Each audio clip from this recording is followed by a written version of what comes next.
Hello students. तो आज हम पढ़ेंगे कोपोलिमराइजेशन रिएक्शन।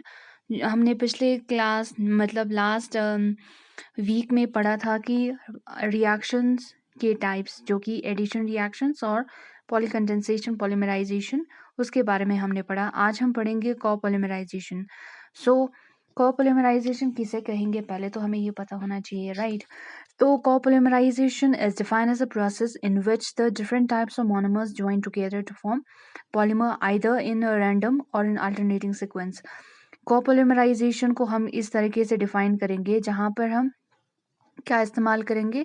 दो डिफरेंट मोनोमर्स होंगे, दो डिफरेंट अलग तरह के मोनोमर्स एक दूसरे के साथ कंबाइन होके एक पॉलीमर बनेगा जिसका जो सीक्वेंस होगा या तो रैंडम भी हो सकते हैं या अल्टरनेटिंग भी हो सकते हैं। फॉर एग्जाम्पल हमने यहाँ पे एग्जाम्पल लिया ब्यूना एस जिसमें हम इस्तेमाल करेंगे दो डिफरेंट मोनोमर्स। एक मोनोमर है 1,3-ब्यूटाडाइन जहाँ पे 1 पोजीशन और 3 पोजीशन पर डबल बॉन्ड होंगे, और स्टायरीन जिसमें बेंजीन के साथ क्या अटैच होंगे, CH2 डबल बॉन्ड CH2 जो कि इथीन है, राइट? तो जब हम n नंबर्स ऑफ 1,3-ब्यूटाडाइन और n नंबर ऑफ स्टायरीन को हम ऐड करेंगे तो उसकी कोपोलिमराइजेशन होगी। कैसे होगी? जब 1,3 कोपोलिमराइजेशन होगी, डबल बॉन्ड की जो दोनों कंपाउंड्स में जो डबल बॉन्ड प्रेजेंट होगा उसका जो डबल बॉन्ड के जो पाई इलेक्ट्रॉन्स होते हैं उसके डीलोकलाइजेशन की वजह से। तो इस तरीके से इसका कोपोलिमराइजेशन हुआ, फिर उसके बाद हमें ब्यूना एस मिला एज अ पॉलीमर। तो ब्यूना ब्यूटाडाइन स्टायरीन कोपोलीमर, सो इसमें एस स्टायरीन के लिए कहा है, Buena S butadiene styrene copolymer बना है। और उसी तरह हम ब्यूना एन का भी हम बना सकते हैं कोपोलिमराइजेशन, जिसमें हम 1,3-ब्यूटाडाइन एक पॉलीमर लेंगे, दूसरा जो पॉलीमर होगा एक्राइलोनाइट्राइल होगा, और 1,3-ब्यूटाडाइन जब n number of one three butadiene add करेंगे एक्राइलोनाइट्राइल के साथ तो उसकी क्या होगी, कोपोलिमराइजेशन होगी। At the end Buna N बनेगा, राइट? तो majority of the copolymers are made by two main polymerization process. तो कोपोलिमर्स कैसे बनता है? दो तरीके से बनते हैं। एक तो मेथड है फ्री रेडिकल कोपोलिमराइजेशन जहाँ पे एडिशन पॉलीमराइजेशन होती है, और दूसरा है पॉलीकंडेंसेशन पॉलीमराइजेशन। और नेक्स्ट हम पढ़ेंगे किसके बारे में, जो फ्री रेडिकल कोपोलिमराइजेशन होती है उसकी काइनेटिक्स मतलब rate of reaction. Lead two monomers M1 and M2 are polymerized by using the free radical initiator. Example peroxides, azo compounds and hyper peroxides. तो हम दो मोनोमर्स लेंगे, एक मोनोमर होगा M1 दूसरा मोनोमर होगा M2। अगर इन दोनों को हम पॉलीमराइज करें इन the presence of what, free radical initiator. Free radical initiator एक ऐसा कंपाउंड है जिसमें फ्री जिस जो क्या करते हैं, रिएक्शन को इनिशिएट करते हैं, और इसमें अगर हीट या लाइट के प्रेजेंस में इसका क्या बनेगा, रेडिकल्स बनेगा, राइट? तो पेरोक्साइड्स के अलावा हम एजो कंपाउंड्स भी ले सकते हैं, और हम ले सकते हैं हाइड्रो पेरोक्साइड्स भी ले सकते हैं, राइट? तो this initiator decompose in the presence of light. जब ये इनिशिएटर हम लाइट या हीट के प्रेजेंस या हाई एनर्जी रेडिएशंस को अगर हम अप्लाई करें तो ये रेडिकल्स क्या होगा, ये initiator free radical initiator convert हो जाएंगे किसमें, फ्री रेडिकल्स में कन्वर्ट हो जाएंगे। This free radical then attacked on either M1 and और M2 एज फॉलोज। तो इसी तरह ये जो फ्री रेडिकल बनता है वो आगे अटैक करते हैं किसके ऊपर, एक मोनोमर और दूसरे मोनोमर या मोनोमर 1 या मोनोमर 2 पे अटैक करते हैं इस तरीके से। जहाँ पे फॉर एग्जांपल हमने लिया दो रेडिकल्स, राइट? दो रेडिकल्स लिए जहाँ पे आर का मतलब क्या है, आर का मतलब है पेरोक्साइड्स, और आर का मतलब ये भी हो सकते हैं एजो कंपाउंड्स। जब हमने दो पेरोक्साइड्स लिए bonded by a single bond, अगर उसको हम हीट या लाइट के प्रेजेंस में लेंगे तो ये किस में कन्वर्ट हो जाएगा, दो रेडिकल्स में कन्वर्ट हो जाएंगे। पर ऑक्साइड्स में होते हैं oxygen double bond, oxygen oxygen bond होते हैं, और एजो में क्या होते हैं, nitrogen bond double bond nitrogen present होते हैं, और हाइड्रोपेरोक्साइड्स में होते हैं OOH। तो ये रेडिकल्स बनता है, जब ये रेडिकल्स ऐड होते हैं एक मोनोमर के साथ तो ये एक एल्काइल, जब ये रेडिकल पेरोक्साइड जो रेडिकल बना वो मोनोमर के साथ ऐड होंगे, तो बाद में क्या होगा, ये जो रेडिकल होगा वो शिफ्ट होके मोनोमर रेडिकल बनेगा, M1 का रेडिकल बनेगा। फिर जैसे ही अगर हम मोनोमर के साथ मोनोमर 2 के साथ ऐड करेंगे तो M2 का रेडिकल बनेगा। Therefore, two polymer chain which carrying active sites or free radical sites can be initiated on M1 and M2। तो इसलिए जो मोनोमर चेन पॉलीमर का दो चेन बना, जहाँ पे क्या होते हैं, जो जो जिसके पास एक्टिव साइट या फ्री रेडिकल साइट प्रेजेंट होते हैं, वो M2 और M1 के ऊपर आ जाते हैं। This polymeric chain propagate further by adding M1 और M2 on each active site. ये जो पॉलीमरिक चेन होती है वो आगे जाके प्रोपोगेट होगा, किस तरीके से, जब हम ऐड करेंगे M1 और M2 को उनके एक्टिव साइट्स के ऊपर। फॉर एग्जांपल हमारा जो M1 का जो प्रोपोगेटेड जो पॉलीमरिक चेन होगा RM1, अगर उसके ऊपर एक फ्रेश मोनोमर हम ऐड करें M1 का, तो हमारी रिएक्शन फिर फ्री रेडिकल कहाँ पे मूव होगा, जो फ्रेश मोनोमर हमने डाला उसके ऊपर रेडिकल का ट्रांसफर होगा, राइट। तो इस तरीके के अगर हम M1 मोनोमर 1 का अगर कॉम्बिनेशन होगा तो हम रेडिकल M1 और मोनोमर 1 का कॉम्बिनेशन होगा, तो उस तरीके को हम 1 टाइप रिएक्शन कहेंगे। और दूसरी तरफ जो रेडिकल M1 अगर हम M2 फ्रेश मॉलिक्यूल मोनोमर के साथ ऐड करेंगे तो हम रेडिकल M1 जो रेडिकल होगा वो शिफ्ट होगा किसके ऊपर, मोनोमर 2 के पास होगा। तो इस तरीके से 1-2 टाइप रिएक्शन बनेगा। और उसी तरह RM2 रेडिकल प्लस M1, तो इस तरीके से हमें 2-1 type reaction 2-2 type of reaction हमें मिलेंगे। Assuming that all four types of addition occurs and we still have growing chain ending with M1 radical or M2 and the possibility of all the type of propagation, अगर हम assume करें ये जो चारों types of reaction होते हैं वो अभी भी मतलब 4 types of reaction है, addition हो रहा है और अभी भी chain क्या कर रही है, उसकी जो ग्रोइंग चेन होती है वो किसके साथ होती है, M1 रेडिकल या M2 रेडिकल के साथ अगर उसकी ग्रोइंग चेन एंड हो रही है, इसका मतलब ये पॉसिबिलिटी है कि ये चारों तरह के जो रिएक्शन के टाइप्स है वो प्रोपोगेशन में पॉसिबिलिटी है। Now the rates of this propagation, और इसी जो इक्वेशन रिएक्शन 1 था 1-1 टाइप 2-2 टाइप 2-1 टाइप 2-2 टाइप, इस तरीके के अगर हम रेट ऑफ रिएक्शन लिखेंगे तो ये जो 4 प्रोपोगेशन रिएक्शन होगा ना, तो इसके साथ हम ऐड कर इसका रिएक्शन होगा। तो इस तरीके से हम इसके रेट्स लो जो रेट ऑफ रिएक्शन हम लिख सकते हैं। फॉर एग्जांपल हमने लिया मोनोमर 1-1 का दो रेडिकल्स, जैसे ही हमने मोनोमर 1-1 का रेडिकल्स लिया तो हमें क्या रेट ऑफ प्रोडक्ट में क्या मिला, with at the rate constant K11, तो इस केस में M1 रेडिकल मिलेंगे। अगर हम इसकी रेट ऑफ रिएक्शन लिखे तो R11 होगा जिसमें हमने मोनोमर 1-1 लिए। और इसका जो रेट ऑफ रिएक्शन होगा equivalent to rate constant 1-1 multiplied by the concentrations of monomer 1 का रेडिकल, जो जिसका जो रेट ऑफ रिएक्शन होगा वो डिपेंड करेगा किसके ऊपर, जो हमारी रेट ऑफ इक्वेशन में जो मोनोमर्स थे जो कंसंट्रेशन उसके ऊपर डिपेंड करेगा। यहाँ पे जो रेट ऑफ रिएक्शन होगा वो उसमें ये 2 रेडिकल्स नहीं होंगे, 1 रेडिकल होगा, क्योंकि अगर हम ये यहाँ पे क्या हो रहा है कि M1 रेडिकल होगा ना, M1 रेडिकल का जो दूसरा होगा वहाँ पे रेडिकल नहीं आएगा। आई थिंक ये यहाँ पे मिस्टेक से लिखा है, क्योंकि अगर हम 2 रेडिकल को ऐड करेंगे तो ये क्या बनेगा, पॉलीमर एक मतलब चेन को तो टर्मिनेट होगा ना। तो यहाँ पे R11 होगा जो कि डिपेंड करेगा, जिसका रेट ऑफ रिएक्शन डिपेंड करेगा concentrations of M1 का radical and concentrations of M1। तो अगर हम नेक्स्ट इक्वेशन में अगर हम मोनोमर 1 फ्री रेडिकल के पास साथ अगर हम दूसरा मोनोमर 2 डालेंगे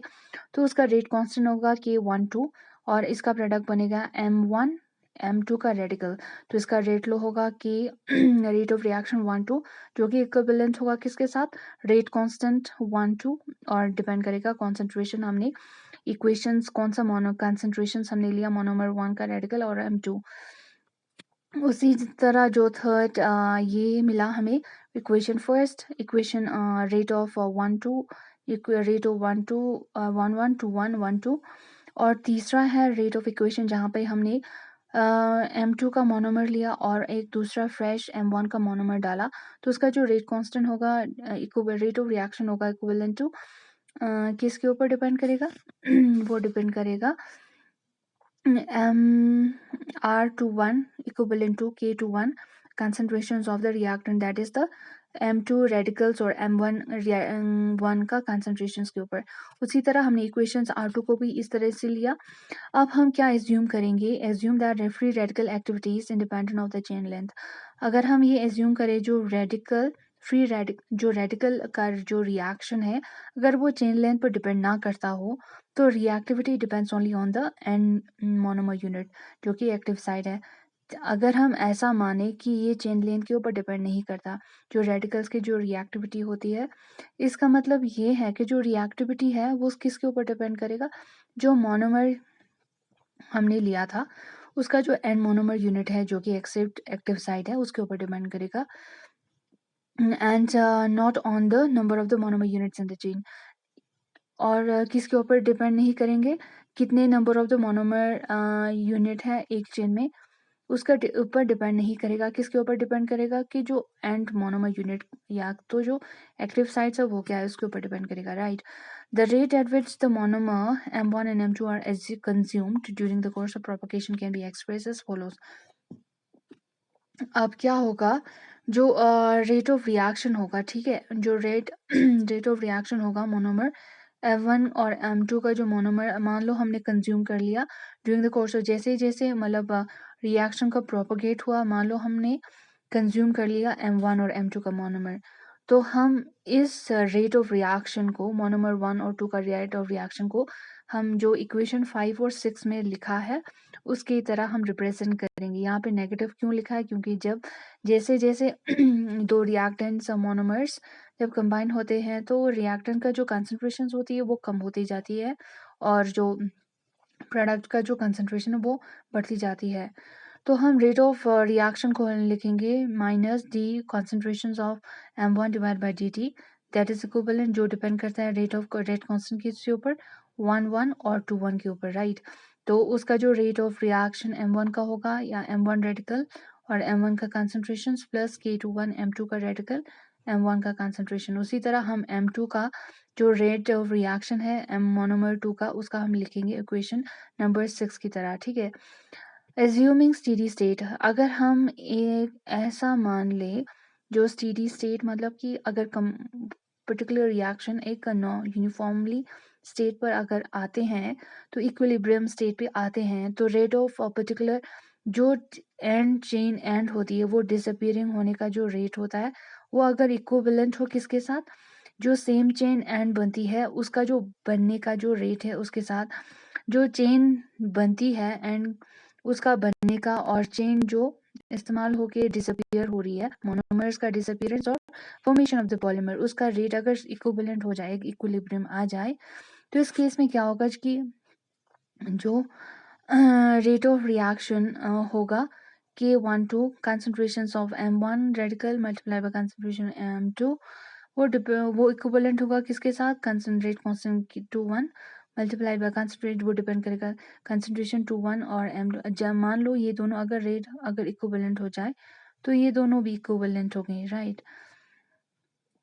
तो ये दोनों क्या होगा अगर हम स्टेडी स्टेट जो एंड चेन का डिसअपियरिंग होना और सेम चेन का डिसअपियरिंग होना तो इसमें से जो दो इक्वेशंस थे M1 K1 कंसंट्रेशंस और ये दोनों क्या होंगे कैंसिल हो जाएंगे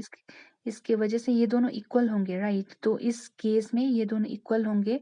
अगर ये दोनों इक्वल होगा तो अगर हम रीअरेंजमेंट करें इसी रिएक्शन इक्वेशन 7 का तो हमें मिलेगा रेशियो ऑफ M1 रेडिकल और ratio M2 ratio of concentrations of M1 का रेडिकल और M2 का रेडिकल का कंसंट्रेशंस जो इक्विवेलेंट होगा किसके साथ rate constant to 1 concentrations of M1 divided by rate constant 1 to concentrations of M2, जिसके वजह से हम इक्वेशन नंबर 8 मिलेगा हमें, ठीक है। अगर हम सारी इक्वेशंस को कंबाइन करें तो हमें कोपॉलीमर इक्वेशंस मिलेंगे, जहाँ पर differentiation d of ratio of concentration d of concentrations of M1 divide bye d of concentrations of M2, जो कि इक्विवेलेंट होगा किसके साथ सारे इक्वेशंस को अगर हम कंबाइन करें तो M1 M2 multiplied by rate constant का रेशियो लेंगे और साथ में क्या होगा कंसंट्रेशंस ऑफ M1 M2, और उसी तरह M2 का होगा कंसंट्रेशंस ऑफ M2, जो कि को मल्टीप्लाई करेंगे हम ratio of concentrations of rate constant of 2 divide by 2 1, तो डिपेंड करेगा ऑन सम्स ऑफ जो रेशियो होगा M1 और M2 पॉलीमर्स फॉर्मेशन का, वो डिपेंड करेगा किसके ऊपर, ratio of the concentration of the two monomers multiplied by ratio of the rate constant of the monomer 1 1 and monomer 1 2 and the ratio of rate constant of 2 2 and 2 1. So and multiplied by the sums of the concentrations of M1 and M2 and the ratio of that as well, and the concentrations of 2 M2 and monomer 1. तो इस तरीके से हमें मिलेगा। तो जहाँ पर जो हमारा R1 होगा, R1 क्या है, रिएक्टिविटी रेशियोज, राइट। R1 हो रिएक्टिविटी रेशियोज जो कि गिवन मोनोमर्स M1 और M2 के लिए होगा। जो R1 होगा वो रिएक्टिविटी रेशियोज होगा K11 डिवाइड बाय K12, और जो R2 होगा K22 एंड 21। अगर हम ये जहाँ पर जो रिएक्टिविटी रेशियो है वो काफ़ी इंपॉर्टेंट टर्म है, क्योंकि इसमें हमें पता चलता है कि पर्टिकुलर जो चेन ग्रो हो रही है जो एक्टिव रेडिकल्स को लेके, वो होमोपॉलीमर है या कोपॉलीमर है। होमोपॉलीमर में क्या होता है, सेम तरीके के मोनोमर यूनिट कंबाइन होते हैं, जबकि कोपॉलीमर में क्या डिफरेंट तरह के मोनोमर यूनिट कंबाइन होते हैं। इन अदर वर्ड्स, अगर हम दूसरे शब्दों में कहें तो composition of the copolymer form depend upon the concentrations of the monomer species present in systems and reactivity ratios. दूसरे शब्दों में कहें तो कंपोजिशन जो कोपॉलीमर का कंपोजिशन होते हैं और डिपेंड करते हैं कि मोनोमर की कंसंट्रेशन कैसी है इन अ पर्टिकुलर सिस्टम, और उसकी जो रिएक्टिविटी रेशियोज उसके ऊपर डिपेंड करता है। इसलिए जो R1 एंड R2 है वो डिपेंड करता है प्योरली ऑन द किसके ऊपर, नेचर ऑफ दो मोनोमर्स प्रेजेंट होते हैं उसके नेचर के ऊपर डिपेंड करते हैं और टेम्परेचर के ऊपर डिपेंड करते हैं, and independent on the other reaction conditions such as the solvent initiator and the chain transfer reaction। और किसके ऊपर डिपेंड नहीं करते हैं, डिपेंड इसके ऊपर नहीं करते हैं कि हमने कैसा हमने सॉल्वेंट लिया, कैसा हमने इनिशिएटर लिया, कौन सा ट्रांसफर चेन ट्रांसफर एजेंट हमने लिया, उसके ऊपर डिपेंड नहीं करते हैं। जबकि किसके ऊपर डिपेंड करते हैं कि मोनोमर्स जो दो हमने लिए उसका जो नेचर कैसा है, सॉलिड है, लिक्विड है, कैसे है, कैसा फिजिकल कंडीशंस कैसा है उसकी, मेल्टिंग पॉइंट, बॉइलिंग पॉइंट, और सॉल्युबिलिटी कैसा है, और टेम्परेचर के ऊपर डिपेंड करता है। सिस्टम की जो टेम्परेचर है उसके ऊपर डिपेंड करता है। As the chemical composition of the copolymer form depends on the monomer concentration. और जैसे जैसे हम केमिकल जो कोपॉलीमर होते हैं उसकी जब केमिकल कंपोजिशन बनते जाते हैं वो डिपेंड करता है किसके ऊपर, जो हम मोनोमर ले रहे हैं उसके ऊपर। जो कोपॉलीमर का जो केमिकल कंपोजिशन होती है, जो कोपॉलीमर बनता है, वो डिपेंड करके ऑब्वियसली मोनोमर के कंसंट्रेशंस के ऊपर डिपेंड करेगा। जितना ज़्यादा मोनोमर होगा उतना ज़्यादा कोपॉलीमर बनेंगे, राइट। और किसके ऊपर डिपेंड करेगा, जितना रिएक्टिविटी रेशियोज, जो कि हमने इक्वेशन नंबर 9 में दिखाया कि रिएक्टिविटी रेशियोज कैसे मिलता है, राइट। तो इसको अगर हम इक्वेशन एज पर इक्वेशन 9 विच कैन बी, अगर हम इक्वेशन 9 को हम दूसरे तरीके से भी लिख सकते हैं। अगर हम इन दोनों को, अगर मोनोमर्स के रेशियो की कंसंट्रेशन, मोनोमर कंसंट्रेशंस के फॉर्म में अगर हम इस तरीके से लिख सकते हैं, जहाँ पर जो M1 मोनोमर्स M1 और M2 होगा, मोनोमर M1 और M2 होगा, तो उसके जो कंसंट्रेशंस का जो रेशियो होगा उसको हम कहेंगे ratio of the monomers of M1 और M2, जो कि कोपॉलीमर जब बनते हैं उसमें इन्वॉल्व होते हैं। इक्वेशन 10 दिखाते हैं कि क्या पॉलीमर इक्वेशंस क्या है। अगर मोलर टर्म्स की अगर मोलर पर्टिकुलर मोनोमर्स अगर अगर उसकी जो कंसंट्रेशंस अगर मोलर के फॉर्म में अगर हम मोलर में शो करें 1 mole is equal to 6.023 × 10⁻23 number of Avogadro's number, right. तो इस तरीके से अगर मोलर फॉर्म में अगर हम पर्टिकुलर मोनोमर्स को अगर हम डिफाइन करें तो इसका होगा ratio m1 divide bye m2 का कंसंट्रेशंस का रेशियो। अब हम बात करेंगे copolymer equation in terms of mole fractions. अगर हम कोपोलीमर इक्वेशन को इसी इक्वेशन जो इक्वेशन नंबर 10 दिया है उसको हम अगर मोल फ्रैक्शन के कॉन्टेक्स्ट में लिखे, if copolymer equation express in terms of mole fractions, अगर मोल फ्रैक्शन के कॉन्टेक्स्ट में लिखे तो क्या होगा, जो मोल फ्रैक्शन होगा मोनोमर m1 का इन कोपोलीमर, इसको हम दोबारा से किस तरीके से लिख सकते हैं, ratio of concentrations of m1 divide by sums of m1 and m2, जो कि इक्विवेलेंट होगा d of concentrations of m1 divide by sums of the differentiations of concentrations of m1 and differentiation of concentrations of m2, जहाँ पर जो कि equivalent होगा किसके ऊपर, mole fractions of monomer 1। Mole fractions of monomer 1 होगा, अगर हम 1 में से मोनोमर 2 के जो मोल फ्रैक्शंस को अगर हम माइनस करें तो हमें क्या मिलेगा, रेशियो मोल फ्रैक्शंस मिलेंगे मोनोमर 1 के, जहाँ पर जो n1 और n2 को हम किस तरीके से, क्या है यहाँ पे, मोनोमर 1 और मोनोमर 2 का जो मोल फ्रैक्शन है उसको हम डिफाइन करेंगे जब कोपोलिमराइजेशन होती है। Similarly, the mole fractions of m1 in the monomer feet can be defined. Monomer feet जब करेंगे उस केस में जो मोल फ्रैक्शंस होगा मोनोमर m1 का, उसको हम इस तरीके से लिख सकते हैं, जहाँ पर जो ratio of concentrations of monomer divide by sums of the concentrations of monomer 1 और मोनोमर 2 के ऊपर डिपेंड करते हैं, उनका सम्स लेंगे, रेशियो मोनोमर 1 का लेंगे और sums of the ratios of 2 monomers लेंगे, जो कि इक्विवेलेंट होगा किसके ऊपर, मोल फ्रैक्शंस ऑफ मोनोमर 1। और मोल फ्रैक्शंस ऑफ मोनोमर 1 कैसे निकलेंगे, अगर हम मोनोमर 2 के जो मोल फ्रैक्शन है उसको हम माइनस करेंगे 1 से, तो इस तरीके से हमें मोनोमर 1 का मोल फ्रैक्शंस मिलेंगे। अब क्या होगा, इक्वेशंस जो 9 होंगे अगर हम इस तरीके से भी हम लिख सकते हैं, जो मोल फ्रैक्शंस 1 होगा वो इक्विवेलेंट होगा reactivity of monomer 1 multiplied bye square of the mole fractions of monomer 1 plus multiplication plus product sums of the reactivity ratio, product of reactivity of monomer 1 and the mole fractions 1 square of the monomer 1 and the product of the monomer 1 and 2 mole fractions, right। तो उसको अगर हम divide करेंगे किसके साथ, उसी का जो मतलब रिएक्टिविटी 1 मोनोमर 1 का जो स्क्वायर प्लस 2, इसमें हमने इक्वेशंस लिया जो simple equations a plus b whole square, right. तो a square plus 2ab plus b square, जहाँ पे a का जो वैल्यू होगा n1 होगा, r1n1 होगा और जो n2 होगा b होगा। तो यहाँ पे a square plus 2ab plus b square, तो जहाँ पे जो रिएक्टिविटी है वो रिएक्टिविटी रेशियो है, राइट। और जो R1 और R2 होगा उसको हम मोनोमर फीट रेशियो भी कहेंगे, जो कि इंस्टेंटेनियसली प्रेडिक्ट होगा molar concentrations of the copolymer जो बनता है उसका इंस्टेंटेनियस मोलर कंपोजिशन, इससे हम मोलर कंसंट्रेशंस को हम इजीली प्रेडिक्ट कर पाएंगे। सो विद दिस आज हम इतना तक ही रखेंगे। तो आप लोग तो कल हम पढ़ेंगे क्या कोपॉलीमर्स के जो कंपोजिशन क्या क्या होंगे, जिसमें अल्टरनेटिंग कोपॉलीमर होगा,